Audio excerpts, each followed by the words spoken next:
entonces a las opiniones, a aquellos que escribieron el texto constitucional, aquellos que se encargaron de la redacción de muchas de las cosas que estamos conversando esta noche. Así que voy a saludar a mis invitados de hoy, son todos convencionales.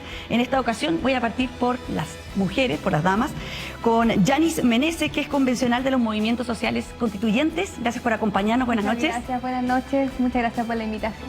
Felipe Arboe, convencional del colectivo Apruebo. Muchas gracias por la invitación. También estamos con Pablo Tolosa, convencional constituyente de la UDI. Y estamos también con Ruggero Cosi, que es convencional constituyente de Renovación Nacional. Buenas noches. Bueno, partamos con este tema que estábamos revisando así en general. Y quería partir justamente por la redacción del primer artículo, que garantiza el derecho de vivir en cierta seguridad. Convencional Cosi, usted escribió, fue parte de la escritura de ese texto. Sin embargo, le leí por ahí que usted decía que el derecho, dice, va a quedar en papel si no hay instituciones sólidas a cargo de la seguridad pública. ¿Sostiene eso o le parece que eso fue igual un avance, el tener ese derecho establecido como un derecho garantizado en la nueva Constitución? Bueno, yo creo que obviamente que es un avance. Este es un anhelo ciudadano de larga data que muchos convencionales propusimos en campaña, que tratamos de plasmar en este borrador de nueva Constitución, y yo me alegro que así haya sucedido. Esto fue fruto de los pocos acuerdos, lo tengo que decir. Tener este derecho a la seguridad ciudadana, y cuyo núcleo fundamental es reconocer las distintas dimensiones donde el Estado tiene que colaborar en garantizar la seguridad ciudadana y el orden público, que es prevenir los delitos, perseguir los delitos cuando estos ocurren, castigarlos, para eso están los tribunales, y reinsertar socialmente a los condenados.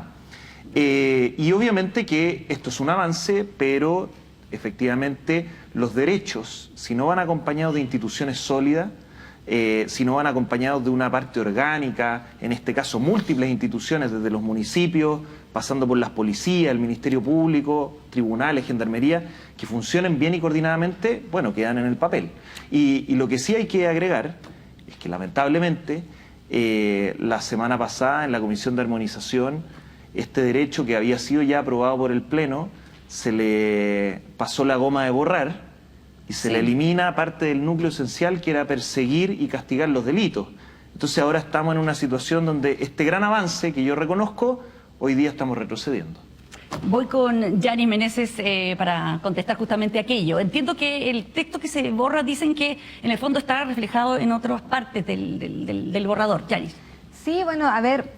¿Cómo crees tú que quedó el derecho a la seguridad de las personas? Creo que es importante reconocer que la propuesta de nueva Constitución sí aborda el tema de la seguridad.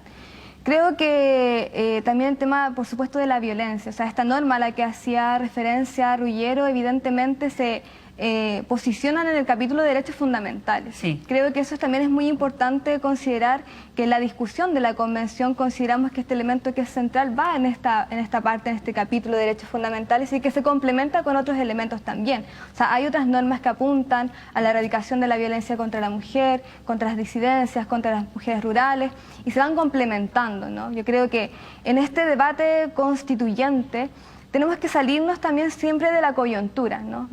Evidentemente lo que dice el convencional tiene mucha coherencia con las instituciones, pero estamos en un debate que nos exige mucho más. Es decir, de qué manera estamos generando un entramado que permita ir al fondo. Entonces, por ejemplo, hay otros elementos, otros derechos, como el derecho a la ciudad, que también da cuenta de esta idea de la seguridad. Entonces, yo creo que pero la siendo propuesta... que la delincuencia es como la principal preocupación de los chilenos en este minuto, además lo estamos viviendo cotidianamente, ¿te parece que queda bien establecido ese...? Creo que va al fondo.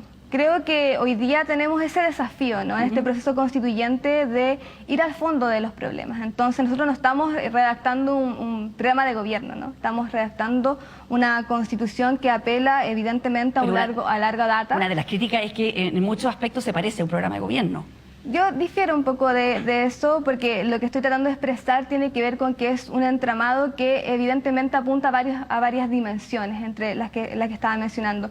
Y bueno, y respecto a lo que menciona el convencional, Hay que ver lo que dice el Pleno, ¿no? Estas son las aprobaciones de la Comisión de Armonización y falta, por supuesto, la deliberación y lo que el Pleno de la Convención decida, y ahí, por supuesto, hay diferencias también de opiniones, y que yo creo que ese derecho es algo que evidentemente responde a lo que la ciudadanía está preocupada. Yo estoy de acuerdo con eso.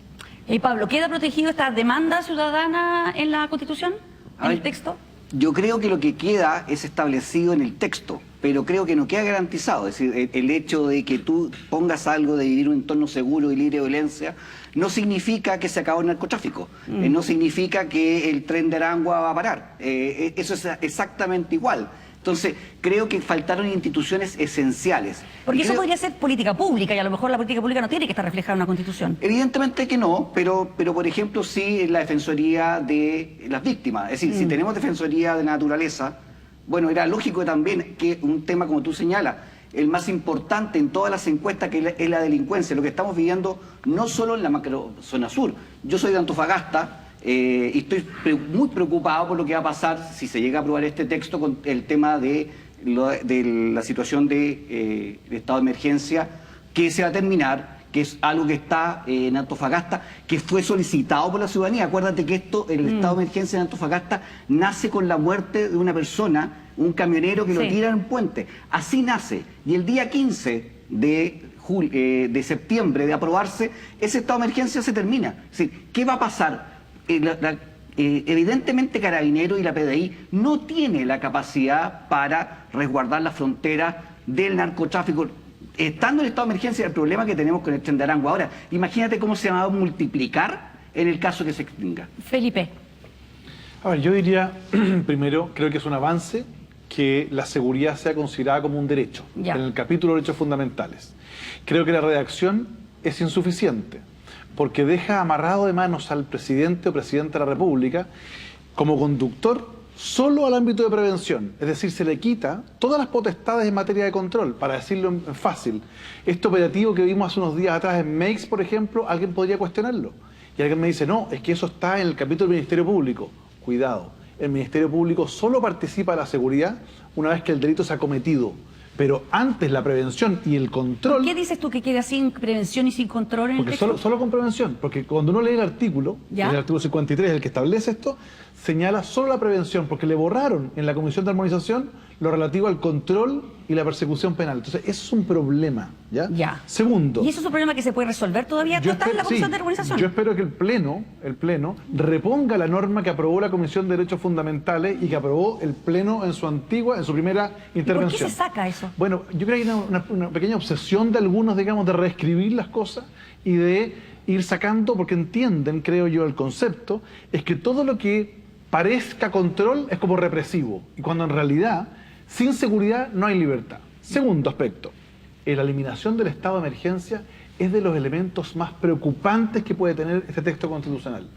Hoy los presidentes tienen 4 instrumentos: estado de asamblea, estado de sitio, estado de catástrofe, estado de emergencia. 3 de los 4 se mantienen y se elimina el estado de emergencia. Es decir, el presidente Boric, a partir del 4 de septiembre, si se aprueba el texto constitucional, no va a poder hacer lo que pidió ayer al Congreso, que es la ampliación del estado de emergencia. Y tercero, en materia de orden público, se dice poco, pero hay un artículo que garantiza el derecho a reunirse y manifestarse pacíficamente en lugares privados y públicos sin permiso previo. Permiso, vengo a su casa, va a hacer una reunión o es una manifestación. Se va a producir un problema práctico cuando alguien llegue a un determinado lugar y diga, mire, estoy ejerciendo este derecho. No, usted está usurpando. No, yo estoy ejerciendo mi legítimo derecho porque la Constitución me garantiza la posibilidad de reunirme en su propiedad sin permiso previo. Eso es un problema que quedó mal redactado. Entonces, cuando uno advierte estas discusiones, él le dice, no, lo que pasa es que esto es más conservador. Y no tiene que ser conservador, tiene que hacerse cargo de la realidad. ¿Eso no lo pudieron cambiar en la armonización? No. La mala redacción, eso quedó. Hoy la inseguridad, como tú decías, es el principal problema de la gente. Y se requieren instrumentos para que los gobernantes, cualquiera sea del color político, tengan las atribuciones para poder brindar seguridad. Porque sin seguridad, insisto, la libertad, sobre todo la gente que tiene menos, se ve más afectada. Yanis, ¿por qué había que sacar el estado de emergencia?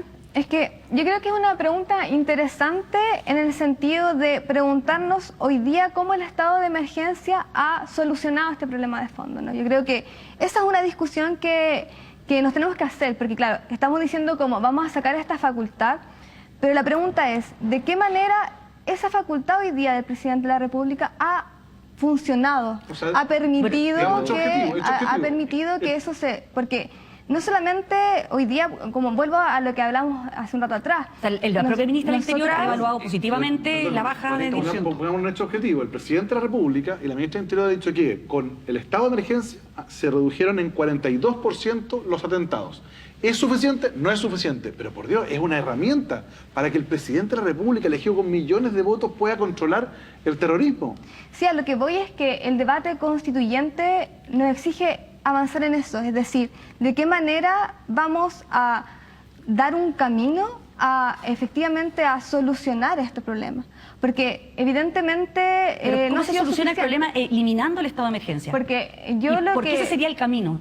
O sea, lo que yo planteaba hace un rato tiene que ver con el diseño, ¿no? El tema, cuando hablábamos hace un rato atrás del tema de preventivo, evidentemente en casos de delincuencia en esta materia, la prevención y el tema de la comunidad, que es un poco lo que la norma que yo también espero que se pueda revisar en el Pleno, apunta mucho a esto, de salir de lo individual, ¿no? Sino también poner los elementos colectivos que van a apuntar a efectivamente avanzar en la sensación de seguridad. Claro, sí, evidentemente que probablemente la delincuencia tiene problemas de fondo, de largo aliento, que hay que solucionar, ¿no es cierto? Pero los estados de emergencia y las herramientas son para, como quien dijera, no sé, la aspirina para controlar la fiebre, digamos, una cosa así. O sea, lo que pasa en la práctica es que con el estado de emergencia, el presidente de la República puede limitar ciertos derechos, por ejemplo, la libertad ambulatoria, para poder focalizar, digamos, determinada acción.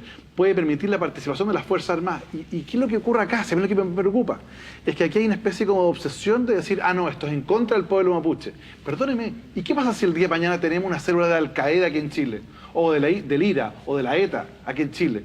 Bueno, ¿cómo va a reaccionar el presidente de la República? Cualquiera sea el color político. Hay que pensar que una constitución tiene que tener vocación de estabilidad y tiene que darle a la gente que elija a los ciudadanos las herramientas para controlar aspectos como el terrorismo.